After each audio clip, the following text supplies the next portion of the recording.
Nita. This is my sister, Russ's sister. They all know. The important ones know you. Right. Janelle, my daughter. And Russ's mother, Betty. I don't know if she's going to get up, but He doesn't have to. She's good where she's at. I am really pleased to see all of Russ's friends. I'm not a speech person, but we'll try to get it out. I did at one time do a little bit of work with what Russ did, Jeep tours, cowboy camps. If Russ told you he learned to rope on his own, lying. I taught him, but anyway, he's a good man. Russ was very kind-hearted.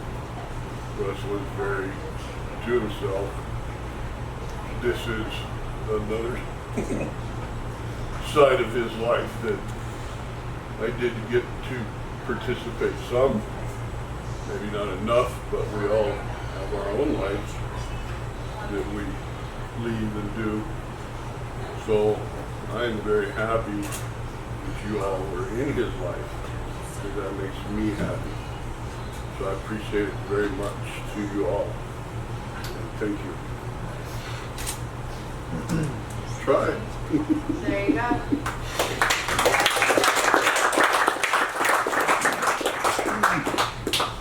So if anybody else wants to get up and speak, you might guess.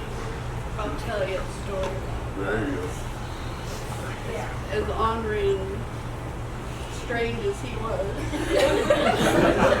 I had 5 little dogs, and Russ complained and griped about them all the time because they were just yappy little dogs. But every morning when he stood in the kitchen to eat breakfast, he buys a container of little doggy treats.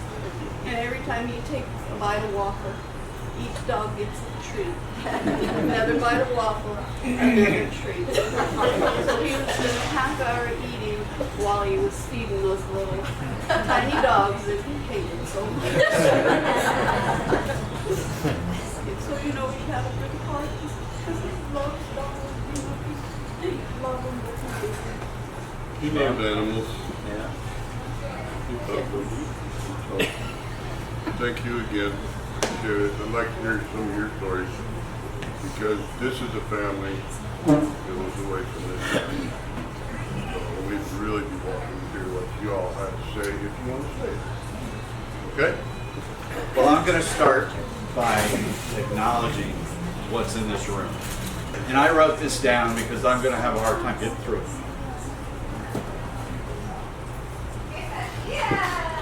Most of us are in the industry where we do events. And this is one event I wish we didn't have to attend. But our friendship, love, and respect for Russ brought us all here.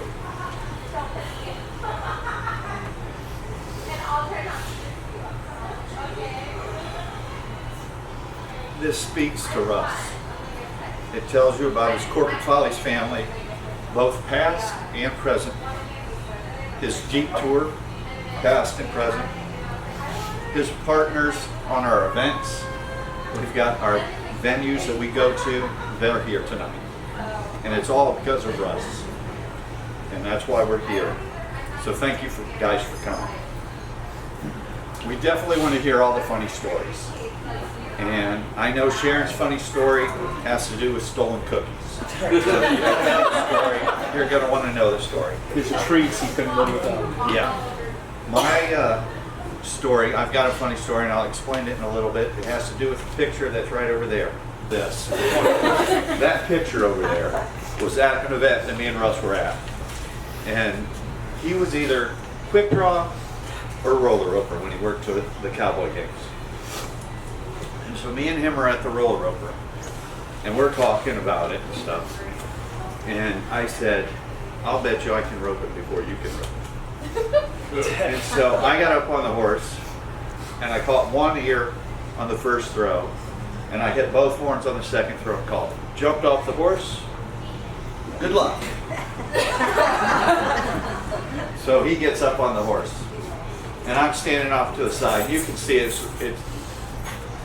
wasn't the fact that he's most likely going to beat me, but I got him to laugh. And so I'm standing off to the side, and I'm giving him a hard time. You know, if you don't get this on the first time, the best you can do is you can tie me. That's the best you can do. You'll probably lose, but you're like, of course, he's laughing as he's getting ready to throw this in the picture. The cat is already going out, and of course he hits it. And he looks over at me and goes, so, this is one of our favorite pictures. We have it. We can send it out to everybody. But that's my funny story for Russ. I got him to laugh once. That kind of feat is something that you can be proud of. He was such a great guy. But what I'd like to talk about, and we all know Russ, is when I was taught growing up, and we talked to Byron and Russ about this all the time. If you were told the time to be there, and you showed up at that time, it meant you were 15 minutes late. Russ was never late. He was never on time either. He was always early. And by that, it meant 45 minutes to an hour. I remember the first time that Russ came, and we were going to an event together. And I looked up and he was there, and I'm like, oh crap, it's time to go. And then I realized he's there an hour early. And from that point on, it became a comfort zone. When you saw Russ, you knew, oh, I got an extra hour. But you could always set your watch by it because he was always there 45 minutes to an hour early. So it was a great feeling. This is one time he left you early. Here, here. There's a lot here. I want to thank Mom for raising such a nice guy. Dean and Phil, thanks for sharing it. And Russ, thanks for being a friend. That's it. Yay.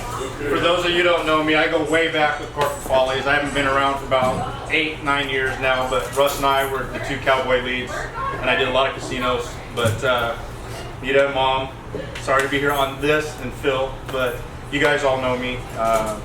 Not only did I have the privilege of working with Russ, cowboy games, horseback riding, casinos, we also hunted together for a lot of years. We did a lot of duck and goose hunting together, along with Mike Shaw, who's also here. And very sad to see him go, but we have a lot of good stories, and for that I am thankful. Russ was a great guy, and I'd give anything to have him back today. Back on something that Chad said, Russ didn't have a good heart. Russ was all heart. He cared about his friends, his family, all the Jeepers. I know most of you guys, Mary and all them. There's so much to say about that man. I have a lot of respect for him, and I really appreciate the years and the time that I got, that myself and everybody got to spend with him. He's going to be missed dearly. Russ, I love you like a brother. Wish you were still here, man. Yeah, Russ was like a second father for me. I first met him right out of high school, and I found out he duck hunted, and I was like, oh, you gotta bring me in. He's like, he wasn't just gonna bring me in. And I kept asking for years, probably 3 or 4 years, and finally he gave me a couple of places to go, and went out there, and he was there too. He didn't tell me he was going to be there. He was just there. He wanted to make sure I had the heart to do it before he was going to take me.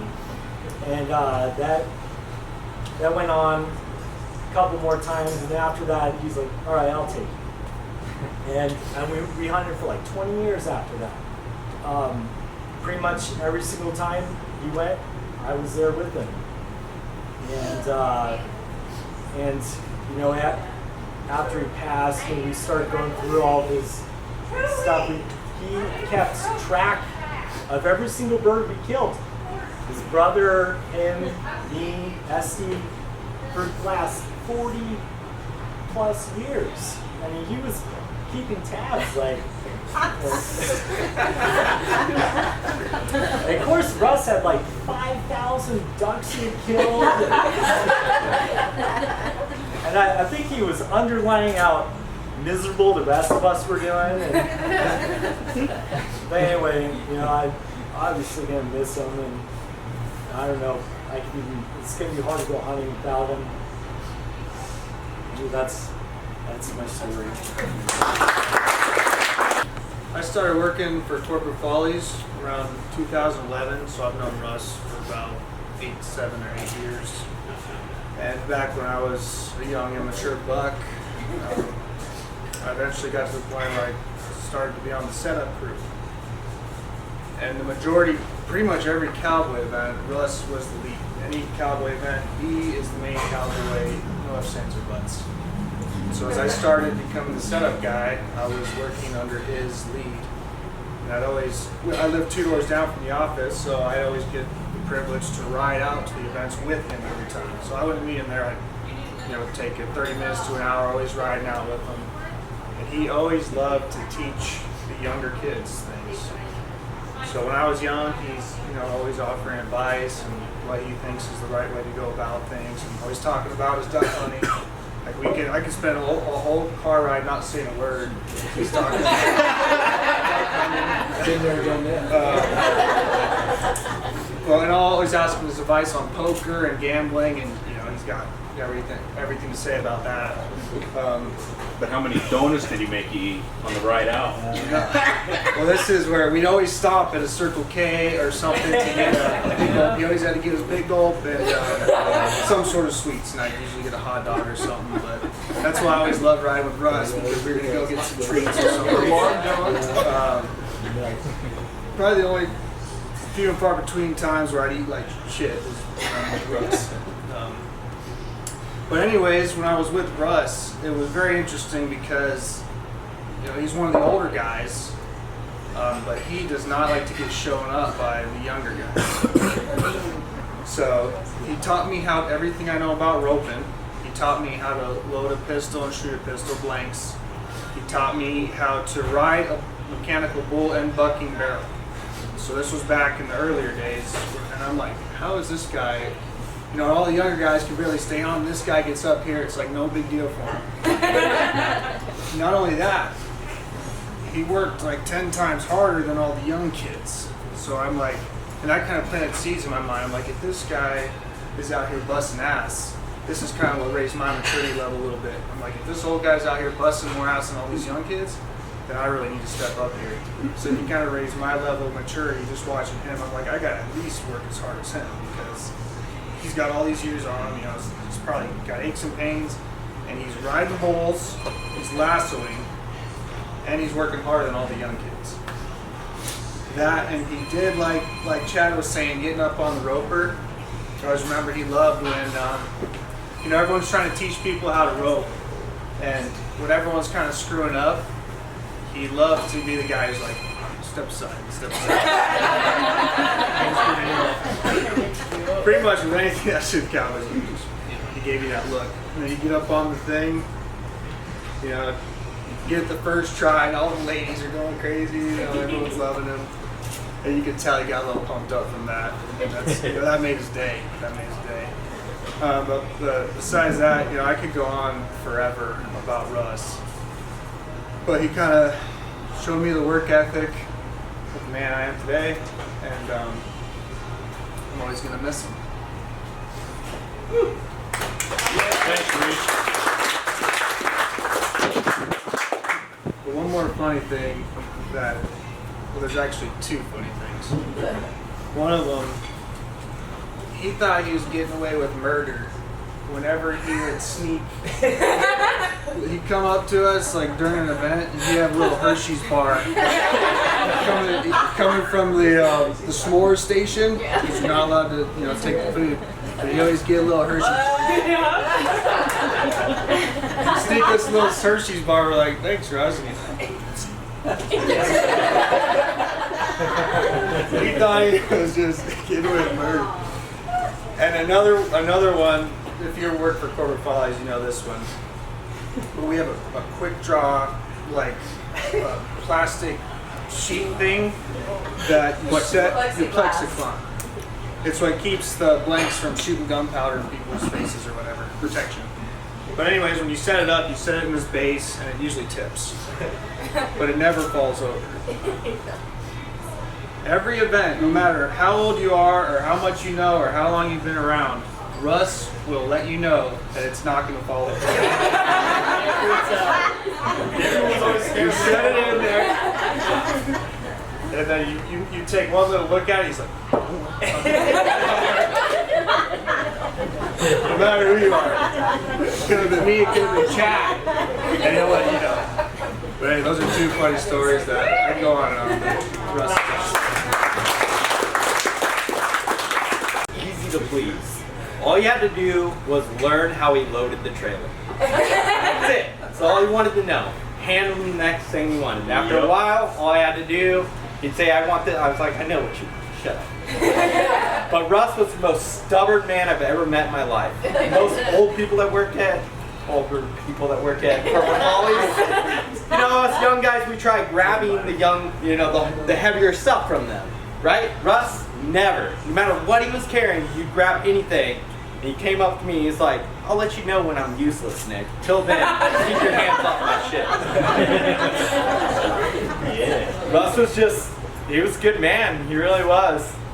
We're also at Desert Foothills, and we're standing there. And it's just me and Russ, and there's a bunch of holes in the ground. We're in the desert, and I'm like, hey, Russ. I'm like, do snakes make those holes? And he looks at me, gets real close with his cigarette in his mouth. He goes, Nick, how do snakes dig holes without hands? That man taught me more about the Arizona desert than anything any book ever could. He was amazing. He was always telling me about new fishing holes and any place I could drive my truck to get to water. I will always miss him. Miss you, Russ. Sharon, before I tell you the story, I learned my lesson. Okay, just note that. I never did it again. So we have a set attire for these Western events. You wear jeans. I one day was not feeling it and I decided to wear leggings. I had been working out recently and Russ was like, hey Alyssa, can you bend over? And I'm thinking, ooh, I've been working out. Yes. Russ is giving me, he's like, can you pick that up? Later that night, I come to find out, because they were all the boys, a few of them here that I probably remember, they were asking me to pick things up, and I'm thinking, I'm like, yes, I'm strong. They're finally, like, I'm looking good. I get home later that night to come to find out I have a fat asshole right in my ass. Russ also liked to just handle things, but sometimes he would watch them play out. So I remembered, I was like, Russ, what the fuck? Why didn't you tell me? He goes, just give me that little kind of deal. I learned my lesson, but ever since then, I never trusted Russ to let me know if I looked good. I've learned my lesson, but I will forever remember Russ is the kind of person where he'd just get a laugh, but he was always there for you. As Reese said, I one time drove out with them to an event, and he always wanted to get snacks, and this man convinced me that gas station shrimp was a good idea.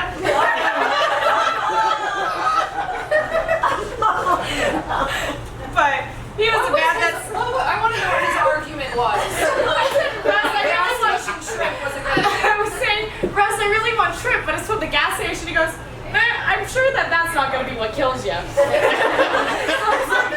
was like, all right, you got a fair point, but it's gas station shrimp. And like, he's like, I'm done with this conversation. And just walks off to go get whatever it is that he needed to do in the gas station. I was like, all right.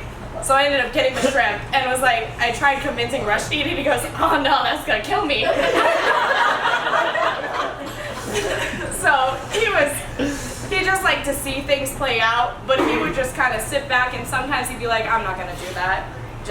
But he was a good man, and I just remember those funny moments, and I'm like, oh Russ, I miss you. Yeah. All right, that's it.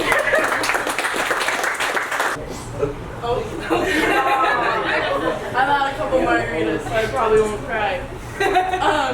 I met Russ like 5 years ago, and he was my go-to man, you guys. We did a lot of online shopping together. And he'll tell you he didn't like it, but he did. He picked out most of my outfits. But he told literally every boy I ever dated on the first time he met them that I wanted to get pregnant. Every single one. Yeah, and I think the last thing that he ever said to me was he slapped me on my ass and he said, "Go make me a grandbaby." I'm working on it. I love you, Russ. I miss you, man.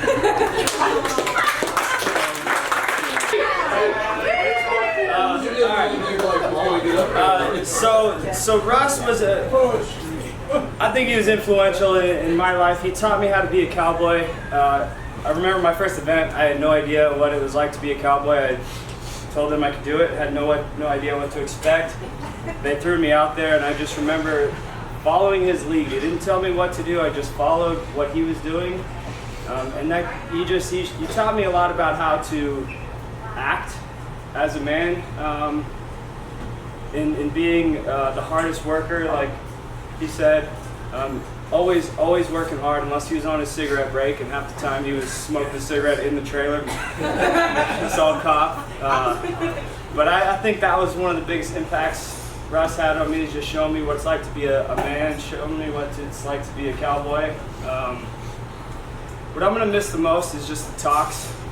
You know, him and I were on setup a lot. Him and I were, we have time to kill a lot, so we would just hang out. I'd hear a lot of his stories, I'd tell him my stories. I don't think he cared much for my stories. But, you know, that didn't stop us. And I'm gonna miss those. He was always the last one to take my hand after an event. You know, make sure everything got closed down, whether he was leading or I was leading. He was there and just he closed me out and made sure everything was good, right alongside with me. I'm gonna miss that a lot.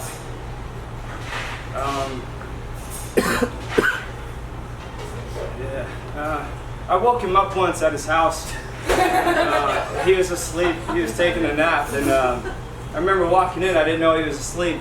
Walked into his room. He was napping, and I remember, like, in my mind, thinking, how funny would it be if I was in a giant duck costume and I scared the shit out of him. Anyway, I woke him up. He looked up and he said something along the lines of, "You're lucky I didn't shoot you." I was happy I didn't wear the duck costume, but I'm gonna miss a good friend of mine and a good mentor, a great-hearted person, someone who will be in my heart forever. And love you, Russ. Dude, wouldn't you agree, like, he almost had the same look, whether he was disgusted by your comment or whether he liked it. Yeah. It was really, really close every time, but there was a very distinct difference, you know what I mean? If you'd be like one of those, kind of like a... Well, you knew it was like funny that if was you got BS, him you to didn't laugh. like it. And then if, Oh, yeah. And if it was That a was a little bit feat. bigger on the cheeks, you liked it. You're like, That was a big challenge of mine, trying to get him to laugh. If he laughed, I knew it was a decent joke. But you know, he taught me a lot of stuff about cowboy. He taught me how to rope, and since he's not here, I'm a better roper than him. He can't defend himself. Yeah, right.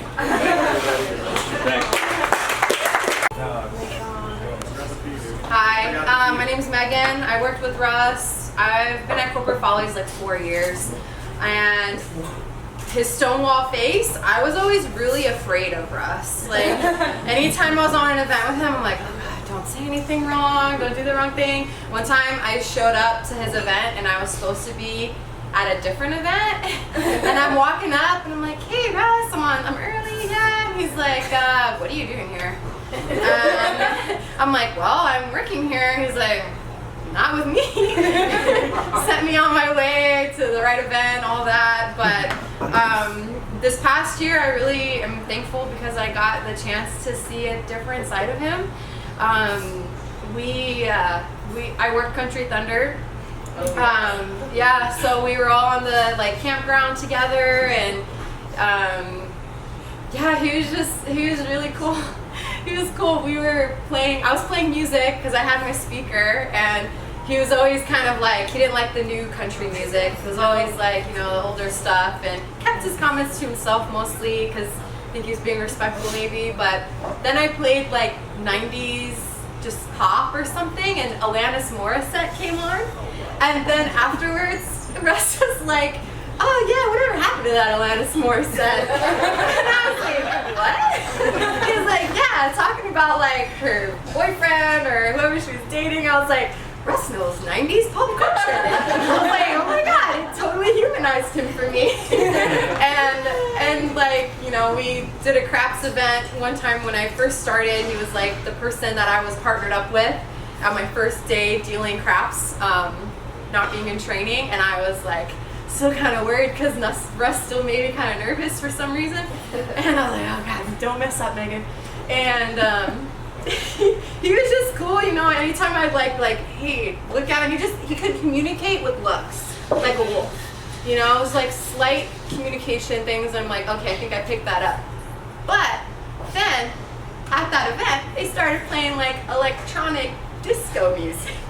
They started playing disco, and I learned Russ did not like disco. I should not have been surprised, but he had a few comments about whoever was dancing to that song and what their persuasion might have been. But it made me laugh, and it was just fun to see that other side of him that I wouldn't have gotten a chance to otherwise. So thanks, Russ, for being awesome and always being genuine. We'll miss you for sure. Are you done? I'm sorry. That's a homeless guy. Give him $1. Pay me for food.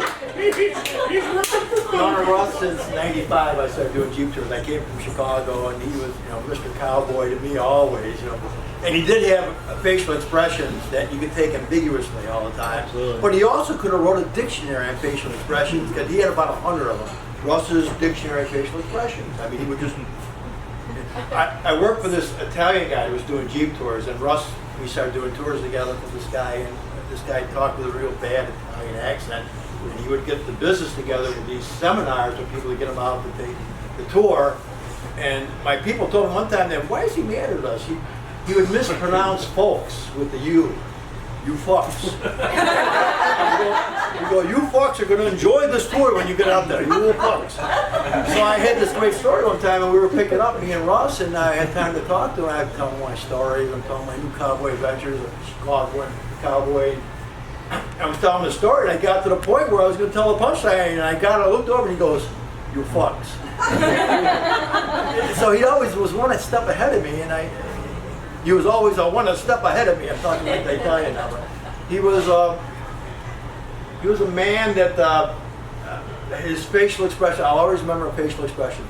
And you would talk to him, and he could do the ambiguous one, or he would just give you a look like that like one. that. When he kind of just roll his head away, and he was a man of few words.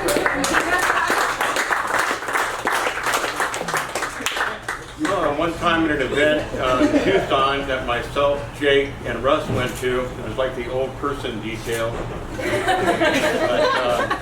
But, this event was on top of this hill, and the parking lot was a good distance away, and it would have taken a long time to put all the stuff away. But Russ was able to back up a trailer unassisted on a road no bigger than a sidewalk, dimly lit, curved, and going uphill. And Jake and I were both going, wow, that's pretty good. It made it a lot easier for us to put it away. And I remember back in the early 80s when I was at the lake one time, I was trying to back up a boat or a trailer with a boat on it. 5 tries, I couldn't do it. And I think it was Russ that came over and said, hey man, give me $5 and I'll back your boat up. So I'm pretty sure it was him, but I'm not certain, but someone like him. But his skill as a driver and someone who could back up a trailer is unmatched by anybody I know. And he was a great driver. He will be missed very much. Yeah. Thanks, Matt. I'm Mary, or that's Mary, I'm Matt, together we're Matt and Mary. Are you doing a song? So, as part of our Jeep tour, his Jeep tour family, Matt was a trail boss, so he's the supervisor. And the very first day that Russ worked, we used to come up 168th Street. We all turned right, and so we're going. I was behind everyone. And everybody's turning right, and we see a truck turning left. And I'm like, Matt, you were losing somebody on the CV because they didn't have cell phones. Oh, CD radios is something we used back before.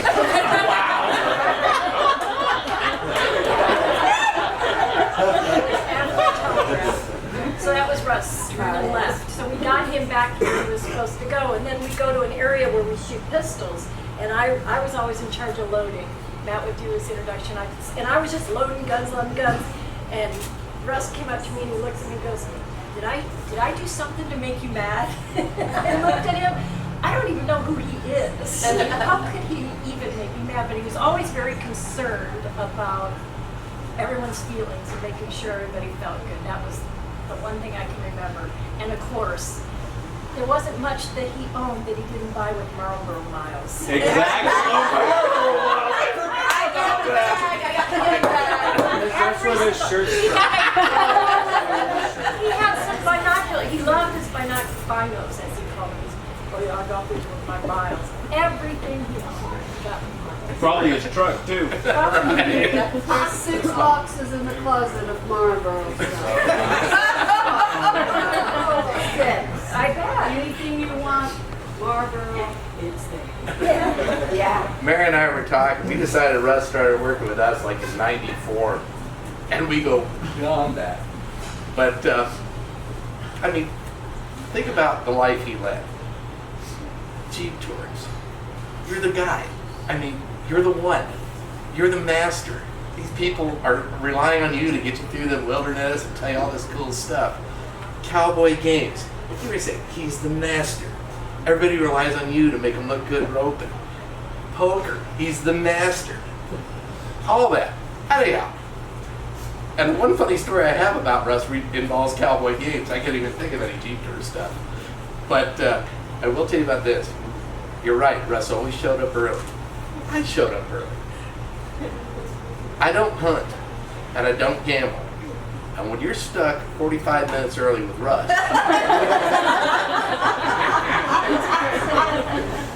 particularly during hunting season, really, Russ? Tell me more. Especially on a Fort McDowell. Oh, Lord. Now, those of you that work corporate, you might remember me from Fort McDowell. I still get out there every once in a while. But when I'm out there, and you guys are out there, and you're doing the quick draw. Now, Jake runs the quick draw a lot. And Russ was running it this time. Now, when I get out there, I'll pick somebody in the crowd, and I'll say, hey, Jake or Russ, let me go after this guy. Because I think I'm pretty quick. So I get up there. Now, when Jake's working, it's a done deal. We'll shoot. If it's a tie, Jake gives it to me. As it should be.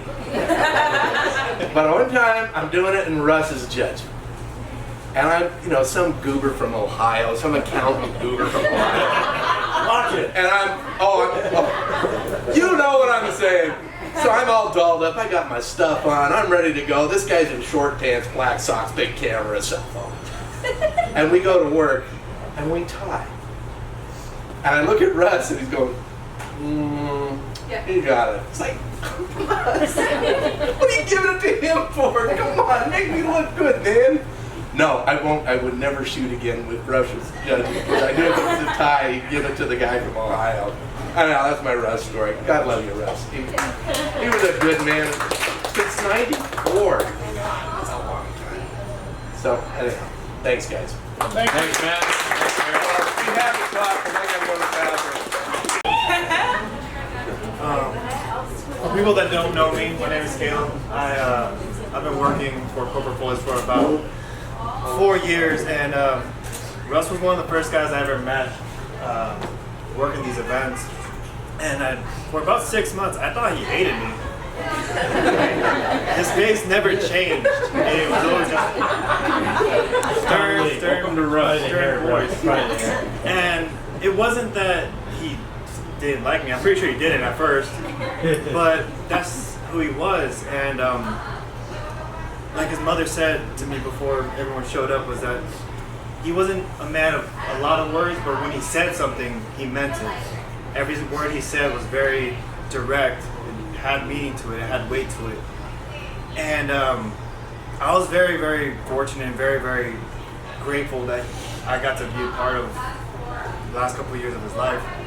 And he didn't have too many friends, too many this, but if you look around, we were his family. He spent his time with us, and for that I'm very, very grateful for. And he taught us, the younger guys, so much. He had jokes that would absolutely make you laugh to the core. And just was honestly just a great, great man. That he was a cowboy. He was an absolute cowboy. He did exactly what he wanted to. No one was gonna ever tell him otherwise. Anything he did, he was like, I'm doing this, and no one's gonna tell me anything. People say, do this, do that. No, I'm gonna do it my way. And something I want to incorporate into myself is, if I'm gonna live my life, I'm gonna live it my way, just like how he did. If I'm gonna do something, it's because I want to do it. No one else is telling me to do it. And for that, I always carry that with me. And for the two stories, I have two stories for him, because two things that we haven't really talked about, but everyone knew, was that one, Russ was a smoker. A little bit. Right? Russ smoked for like a chimney, Jesus Christ. But one thing that that he loved to do, and he knew that we loved to do it, is that when he had a pack of cigarettes, he always had a pack of cigarettes right here, always with him. And then when he smoked, he had this incredible talent of keeping the damn cigarette just right there. Barely hanging. And he would talk to you, and he'd be like, oh yeah, so and he didn't care about personal space. Did not care about personal space. He would get you, reach that up. And just like the chocolate, he would get right up to you. He was like, God damn, I swear. And then that thing would just bounce around. And then his smoker's cough would kick in. But never had bad breath. Never had bad breath. And I thought it was a funny thing, because that thing just danced around you. And he would never throw it away. He was just like, I'm going to keep you for later. And then the second thing was that we all know Russ had a little extra on his leg, right? He had and when I first started, there was like rumors going around of, what is it? Like, seriously, we had people come out to us, and the best story for that one was a younger guy that came to us, and he couldn't really say it, but he wanted to say it. He's like, is Russ like a large man? Like, what is that? And like the seams on the denim was ripped, and like it had some condition to it. But my story with that one is, my second story is that when he would teach people how to rope, and like I said, he didn't care about personal space. And it was mostly women that he would do this to. But he would teach people how to rope, and most people couldn't get it around their head. They couldn't get the moments of them. So Russ would stand right behind a woman, and then he would have that thing, and he would just like, you gotta just put your hips into it. Just gotta, and then you gotta throw it. And this thing just be hitting out, and the woman's all flush. She's like, oh my God. Oh my God. And it was the most goddamn hilarious thing we'd ever see, because we were doing the course smoker stories like, you gotta just, and I swear to God, he was the most goddamn funniest cowboy I'll ever meet in my life, and I'll always, always, always miss him. And yeah, fucking Russ.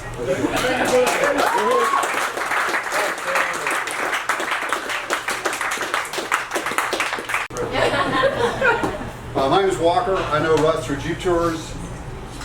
We all feel this way. We all probably thought it. And it came about last night talking to my wife. She said, so how do you know this guy? Because Memorial Service, she goes, yeah, I've known Russ probably for 20 years doing Jeep Tours. She said, what's he like? And Matt and I were just saying, I said, imagine Glenn Ford. If you think about it, Russ kind of had a Glenn Ford to him. He was soft-spoken, but when he said something... Oh, wait. Glenn Ford was an actor. Matt's coming back from home at 6, so we'll get done real quick for him. You guys know this. When Russ said something, you listened. He didn't say a lot, but there was weight and depth to what he said. He spoke like a man. He spoke honestly. truthfully, and he spoke from the heart. And you spend a little bit of time with him, I became to appreciate that. And so on those tours when he was early, and if I was a few minutes early, sometimes I just kind of sit and talk to him. I might hear him tell a duck story, a fishing story, but he always had a human quality about him. He didn't put on airs. You know what you're dealing with when you dealt with Russ. It was from the heart, it was honest. And that's, to me, we use the term cowboy, yes, but it's also how he did it as a man. He was spoke from the heart with truth and honesty, and I appreciated that about Russ. That's what I'm going to miss about seeing him on the trails. Thanks for listening.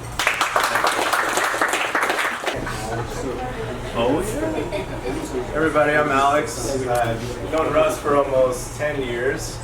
And first time I met Russ, he took me under his wing, although he didn't really express it. He just kind of led by example. He was a guy who would lead by example by showing up early, showing everyone else that he would put in the work ahead of you, and you had to keep up with Russ because you know he was going to do the job right. He came off as cold, but I think he secretly loved people and loved being around people. And it was really apparent when people would come in from out of town and ask him about Arizona. And you could tell the passion that he had for telling stories about Arizona. And I lived here my whole life and had no idea how beautiful Arizona was until Russ really opened my eyes up to it. And I'll be forever grateful to him for that. I loved talking baseball with him. We'd always show up early and talk about the D-backs and how much they're struggling and keeping our hope alive that someday they'll turn it around. We got some young guys coming in, so we had a good time talking about that. One story I had was we were out at Fort McDowell, crack of ass. I don't know why we were there in December at 6 a.m., but we were. And so we get there even before the contacts are there, and we're freezing our ass off just sitting there waiting for these contacts. All of a sudden, Russ disappears, and like, where'd Russ go? He comes back with a heap of wood, throws it down right next to the big cactus. I don't know if y'all have been there, but right next to the big cactus, and builds a fire for us while we wait for an hour and keeps us warm. And that was just the type of guy Russ was. He was always putting us in front of him and leading by example. So I'll forever be grateful for Russ and love him forever. This is my dear friend Larry Deep. Larry Deep is another one of our, I don't know if you guys realize this or not, but Cooper Follies. Outdoor boys. We just celebrated our 30th, really 31st anniversary for Turquoise. We just celebrated our 30th anniversary. So for 30 years, We've been very blessed to have people come in and out of our lives. And then there's those mainstays. And those mainstays are Marty and our Larry and our Russ and the people who truly are the face of corporate Follies and make it. So happy to see Larry here, and he wants to share one of his stories. I just was able to see a different side of Russ. Twice I took a group out for a Jeep tour, and we had Russ as our driver. And it was a totally different person. He was a professional. During the tour, we stopped and got out of the Jeep, and he did a half-hour to a 45-minute monologue talking about the Sonoran Desert and life in the Sonoran Desert, and it was totally professional. Just like I saw a totally different person, and it was wonderful. And I'll always admire Russ. Thank you.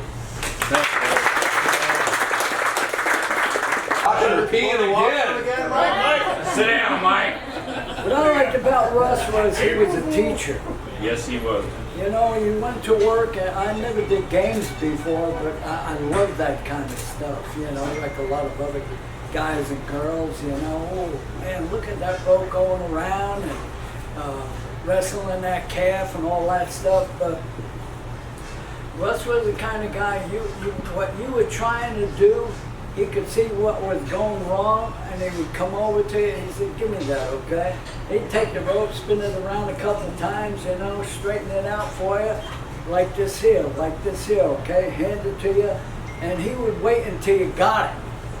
You know, he didn't just walk away from you, you know, and show you the magic of the rope and how it twists and turns, and he'd get it going for you, but maybe 2 or 3 times he'd have to spend time with you, you know.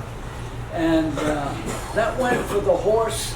You know, you're sitting on that horse and you try to rope that calf when it came out, you know. Most of the time everybody misses, but there are quite a few that make it. But when he was there and he would tell him just how to do it, and that taught me a lot. Like this guy really knows his stuff. Taught me how to rope.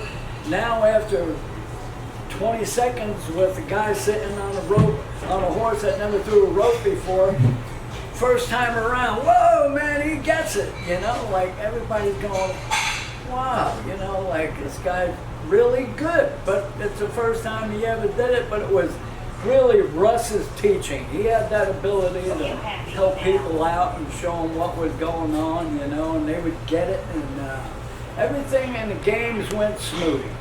There weren't really any big problems, you know, everything worked out just right. And by the end of the night, you know, you really appreciated him. He was a real leader. He could take you and spend a little time with you, and you'd get it. And pretty much with all those young people that work there, I'm 77 years old, so going back 20 years ago, 25 years ago, I was still an old man. Not that old, but Russ, he knew how to entertain people by teaching them.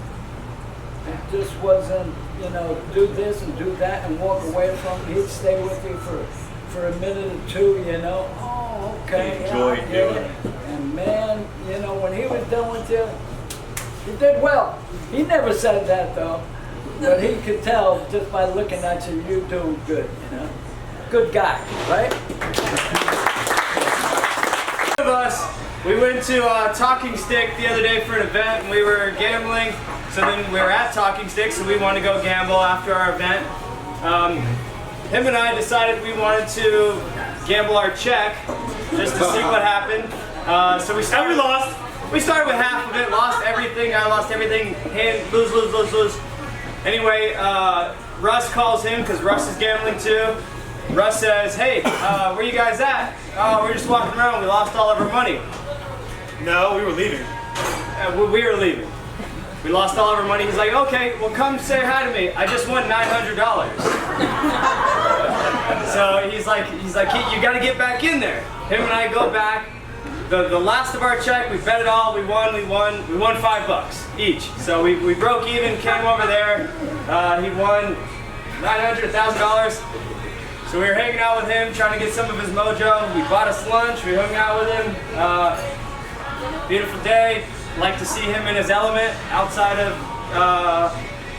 bull riding and casino. I mean, you know, I see him on the other side of the That's table. another thing that we didn't talk about. Russ was a gambler. Like, he would, not just like a gambler, but he would gamble for like 8 to 10 hours like a day. All night. And so me and Dakota, we lost our money and we're like, we're done. We're out of here. We gotta go. So we're on our way out. As we're on our way out, Russ calls me. He's like, what's going on? He's like, we're out. We lost our money. We're out of here. He's like, well, why don't you come by the sports bar? Right? And then if you ever go to Talking Stick and you go to the sports bar, there's a certain seat. It's right next to the bar when you go in, and that's his seat. He's always had it for the better part of many years. We're going there after this. We're sitting there. And so we're like, all right, he's like, why do you want us to just come over here? Just come over here. And so we're walking to him, and as we see him, he has his corporate foley's, not his cowboy hat, but he has his It's right there on the table, the nastiest that one hat. He has it right here. And then Oh my God. Russ always has shirts with shirt pockets in it. As we're walking towards him, Russ says, he looks at us like, hey, come over here. And then as we get closer, he pulls out a bunch of hundreds. He's like, hey, look at that.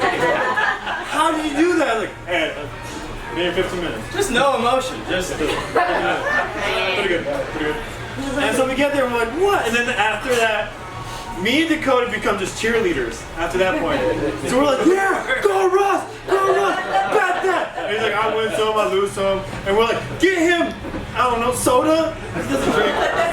So he's just going. And then afterwards, Dakota sneaks him in and he's like, hey, so you won a lot. You want to buy us lunch? He's like, of course. And then he was just talking about all his gambling, how he won like $1,300 or $50, whatever. But he would tell us like little secrets about how to gamble and how to stay and everything. But How to lose your money slowly. how to lose your money slowly. And it's just another great thing because on top of doing events, we would do events sometimes in the morning, and Russ would come straight from the casino all night. And we're like, we see Russ president just comes up, and, you know, everyone knows Russ's face, it never changed. And he just say, hey, just came over here from the casino. Like, how long were you there? Like, 9 hours. It's like, it's 8 o'clock in the morning. Yeah. Yeah. And all the bonuses. All right, man, well, here we go. He would win. Oh my gosh, he would win. And he would win.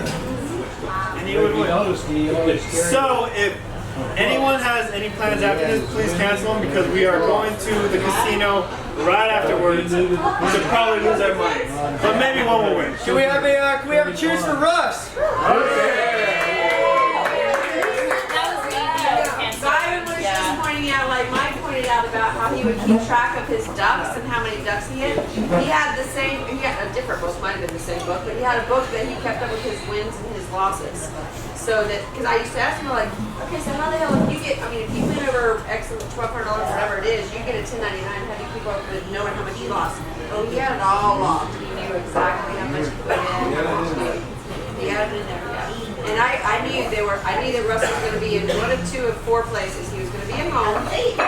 He was going to be with us, with his Corporate Follies family, either at events or at the office. He was going to be hunting, or he was going to be in the casino. There was no variance on that. I can't tell you how many times I'd call him and ask him like work an event last minute or ask him like Where you at? switch events, and I'd hear something in the background like, Russ, where are you? At the casino. At the casino. Like, at 3 o'clock in the afternoon, you know Russ, living your best life, you do that, bud. Yeah, absolutely. I think the only ones that are going to miss Russ are the Ducks.